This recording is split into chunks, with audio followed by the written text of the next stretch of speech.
Hello everyone, for today's video, we are going to talk about financial markets.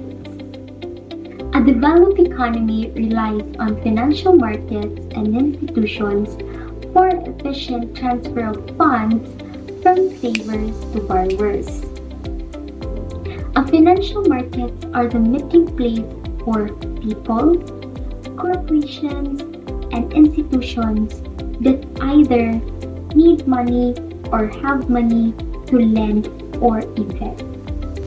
Thus, financial markets exist as a vast global network of individuals and financial institutions that may be lenders, borrowers, or owners of public companies.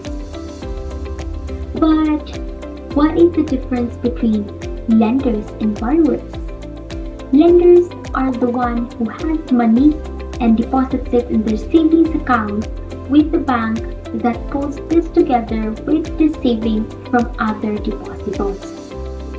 While the borrowers are the one who needs a fund to start a project or a business venture or expand their ongoing businesses.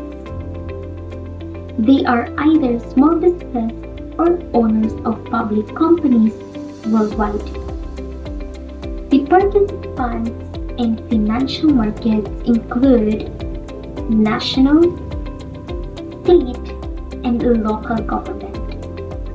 They are primarily borrowers of funds for highways, education, welfare, and other public activities. Their markets are referred to as public financial markets, while the large corporations raise their funds in corporate financial markets. The two key financial markets are the money market and the capital market. Money markets are the transactions in short-term debt instruments or marketable securities take place in money market, while the capital market are the long-term securities, bonds, and stocks that are traded in capital market. There are also two types of financial markets, the primary markets and the secondary markets. The primary market is the one in which new securities are sold, while the secondary markets can be viewed as pre-owned securities markets. Now that we understand the basic functions and role of financial markets, it will let us appreciate why financial markets are very important in the growth of any economy. Debt and equity markets. Methods in financial markets can be obtained in two ways. The most common method is to issue a debt instrument such as bond, which is a contractual agreement between the borrower. Under this is the maturity, short-term, long-term, and intermediate term. Second method is to issue an equity instrument such as common stock. This advantage of owning a corporation equities is that equity holder is a residual claimant, means corporation must pay all its debt holder before it pays all its equity holder. And the advantage of it is that they benefit directly from any increases corporation's profitability. Financial markets functions as both primary and secondary markets for debt and equity securities. Primary markets is the original securities for governments and corporations, so they are the seller and the transaction. Types of corporation. Public offering involves selling securities to the general public. Private placement, a negotiated sale involving a specific buyer. Both must be approved by and registered with the Securities and Exchange Commission. Secondary markets are known as stock market or exchange. securities, brokers, and dealers. Brokers are agents of investor who match buyers with sellers. Dealers link buyers and sellers by buying and selling securities and stated prices. Two broad segments of stock market. First, the organized stock exchange. Physical location where stocks buying and selling transactions take place in the stock exchange floor. Second, the over-the-counter exchange, where shares, bonds, and money market instruments are traded using computers, screens, and telephones. Secondary market serves two important functions. First, they make it easier to sell these financial instruments. Second, they determine the price of the security. Stock exchange. It is an entity which is in the business of bringing buyers and sellers of stocks and securities together. Purpose of stock exchange is to facilitate the exchange of securities between buyers and sellers and to provide a marketplace, virtual or real. And they supplies platforms which to buy and sell shares certain listed companies. It is called listing agreement, meaning the company provides all the information from time to time. And the second reason is guarantee of trades. Sellers get their money and buyers get their shares. And the stock market is known as the barometer of the company's economy. Listing of securities on a stock exchange.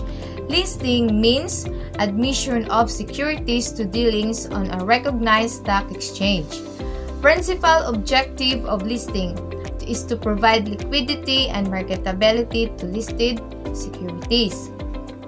Recognized stock exchange means a stock exchange is being recognized by the national government through Securities and Exchange Commission.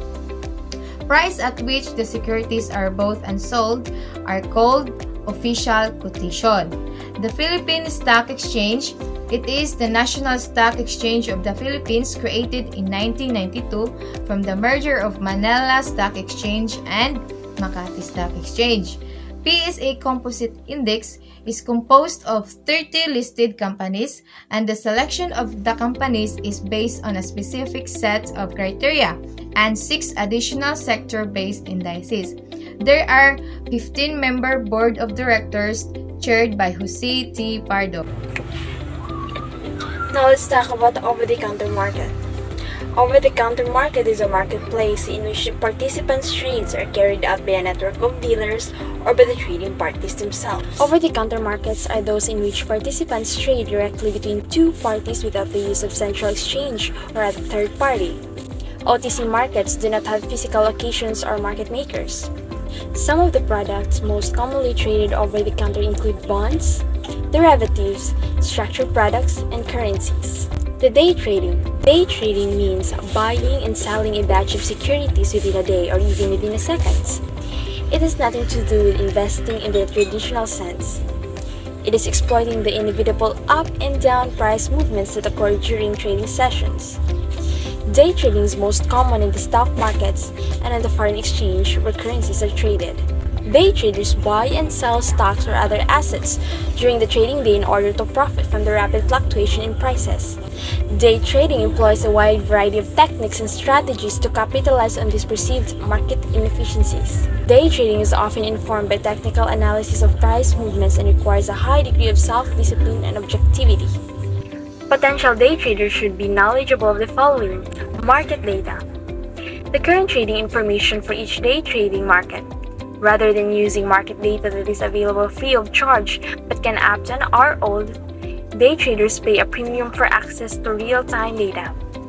Day traders must be able to trade on news or announcement quickly, so they need to watch the market and stay close to the trading screens at all times.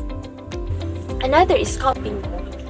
Scalping is a strategy in which traders hold their share of financial assets, known as their position, for just a few minutes or even seconds. Margin trading, a method of buying shares that involves the day trading borrowing a part of the sum needed from the broker who is executing the transactions. Bid over spread, the difference between a price at which share is sold and that at which it is bought. Potential day traders should be aware that day trading is a high-risk occupation. Day traders typically suffer severe losses in their first months of trading, and many never graduate to profit-making status. The day trading is stressful. Day traders must watch the market non-stop during the day, concentrating on the dozens of fluctuating indicators in the hope of spotting market trends. Day trading is expensive. Day traders pay large sums in commissions for training and for computers. The rise of the formal markets. The formal financial markets have expanded rapidly in recent years as governments in countries marked by shadowing. Semi-legal markets have sought to organize institutions. The motivation was in part self-interest. Informal markets generate no tax revenue, but officially recognized markets do. Investors have many reasons to prefer financial markets to street corner trading, yet not all formal markets are successful, as investors gravitate to certain markets and leave other underutilized. The busier ones generally have important attributes the smaller markets often lack. Number 1 is liquidity, the ease with which trading can be conducted. In an illiquid market, an investor may have difficulty finding another party ready to make the desired trade, and the difference or spread between the price at which a security can be bought and the price for which it can be sold may be high. Trading is easier and spreads are narrower in more liquid market because liquidity benefits almost everyone. Trading usually concentrates in markets that are already busy. Number 2 is transparency, the availability of prompt and complete information about trades and prices. Generally, the less transparent the market, the less willing people are to trade there. Number 3 is reliability, particularly when it comes to ensuring that trades are completed quickly according to the terms agreed. Number 4 is legal procedures, adequate to settle disputes and enforce contracts.